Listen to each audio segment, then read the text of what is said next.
साथियों नमस्कार। उम्मीद है आप सभी अच्छे होंगे। जैसा कि आप सबों को मालूम है कि आज आपका 16 फरवरी का फर्स्ट शिफ्ट का जो एएलपी सीबीटी 1 का एग्जाम है वो हो चुका है और बहुत सारे छात्र इस इंतजार में हैं कि गुरुजी आज के जो एग्जाम हुए हैं फर्स्ट शिफ्ट में उसमें साइंस के किस किस टॉपिक के सवाल आए हैं। तो बच्चों से जो पता चला है मेरे मित्र, अगर आप उस बेस पे जो आज साइंस के सवाल पूछे गए उससे मिलते जुलते टॉपिक की बात करें तो ध्यान दीजिएगा कि कुछ इस तरह से आपको जो सवाल हैं वो देखने को मिले जो बच्चों के द्वारा बताया गया सेंटर पे। चूंकि मैंने शॉर्ट्स में भी बताया था तो बहुत सारे छात्रों का अलग अलग मत है, कोई 2-3 कह रहा है, कोई 5-7 कह रहा है। लेकिन जो वहां पे एक समूह में बात करने पे पता चला तो छात्र ये बता रहे हैं कि आपका जो टिश्यू है इससे संबंधित सवाल पूछे गए हैं कि किस अंग में कौन सा ऊतक पाया जाता है, इस तरह का सवाल। और साथ ही मैटर यानी कि पदार्थ से भी सवाल पूछे गए हैं।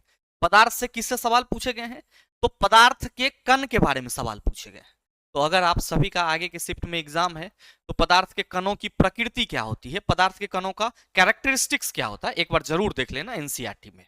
दूसरा, छात्र ये भी बता रहे हैं कि सर कॉनकेव मिरर से सवाल आए हैं, यानी कि अवतल दर्पण से सवाल पूछे गए हैं। अब अवतल दर्पण से क्या था वो एग्जैक्ट नहीं बता पा रहा है। कॉन्वेक्स लेंस, उत्तल लेंस से भी सवाल देखने को मिले हैं। और एक छात्र का यह भी कहना है कि सर जो पोटेंशियल एनर्जी के लिए फॉर्मूला होता है mgh, इससे सवाल देखने को मिला है कि किसी वस्तु को ऊपर उठाने में उसमें कौन सी ऊर्जा होती है। साथ ही छात्र एंटासिड के बारे में भी चर्चा कर रहे हैं, यानी कि प्रति अम्ल इसको हम लोग बोलते हैं। और आप सबों को मालूम है कि जब पेट में अम्लता बढ़ जाती है तो उस अम्लता को उदासीन न्यूट्रल करने के लिए हम लोग एंटासिड का इस्तेमाल करते हैं। तो ये आपका जो acid base and salt chapter है उससे संबंधित सवाल है। और फ्रिक्शन फिजिक्स में आपका इस चैप्टर से भी सवाल देखने को मिला है, घर्षण बल के रिगार्डिंग। तो मेरे मित्र, चूंकि साइंस का वेटेज जो है वो आपका 8 से 10 सवालों के बीच जा रहा है, तो अगर आपका आगे के शिफ्ट में एग्जाम है तो इन सभी टॉपिक को एक बार रिवीजन जरूर कर लीजिएगा। तो मेरे मित्र, यहाँ पे आप सभी के मन में आ रहा होगा कि गुरुजी हम लोगों ने साइंस 20 क्वेश्चन तैयार करा था और हमारे एग्जाम में ये हो रहा है। तो रेलवे पूरी तरीके से पागल हो चुका है, रेलवे अपने बस में है ही नहीं। कम से कम अगर उनको यही करना था, पैटर्न चेंज करने से कोई दिक्कत नहीं है, लेकिन छात्रों को एक बार इससे पहले ये चीजों को बता देते कि हमारा जो पैटर्न है वो इस तरह का रहेगा, तो छात्र उस हिसाब से तैयारी कर पाते। अच्छा, मैथ रीजनिंग के लिए भी जब छात्रों से मैंने बात करा तो वहां पे बहुत सारे छात्र ये कह रहे हैं कि गुरुजी 4-5 चैप्टर से ही जो है वो पूरा का पूरा क्वेश्चन देखने को मिल रहा है। Sitting arrangement, coding and decoding, ये रीजनिंग का जो पोर्शन है इससे लगातार सवाल पूछे जा रहे हैं। मैथ्स में ऐसे सवाल पूछे जा रहे हैं जो कैलकुलेटिव है।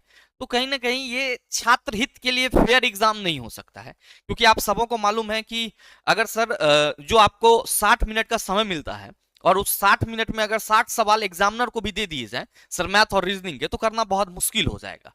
तो कोई भी जो एग्जाम का नेचर होता है उसमें जो पहले से उसकी प्रकृति बनी हुई रहती है, कितना क्वेश्चन इतने से आएगा और ये इतना टाइम में बन जाएगा, तो परीक्षा तो उसी का नाम होता है। लेकिन रेलवे यहाँ पे पूरा मनमानी कर रहा है, उसको जैसे मन हो रहा है वैसे चीजों को टैकल कर रहा है। बात बाकी आपकी क्या विचार है इस पे जरूर बताइएगा नीचे कमेंट करके।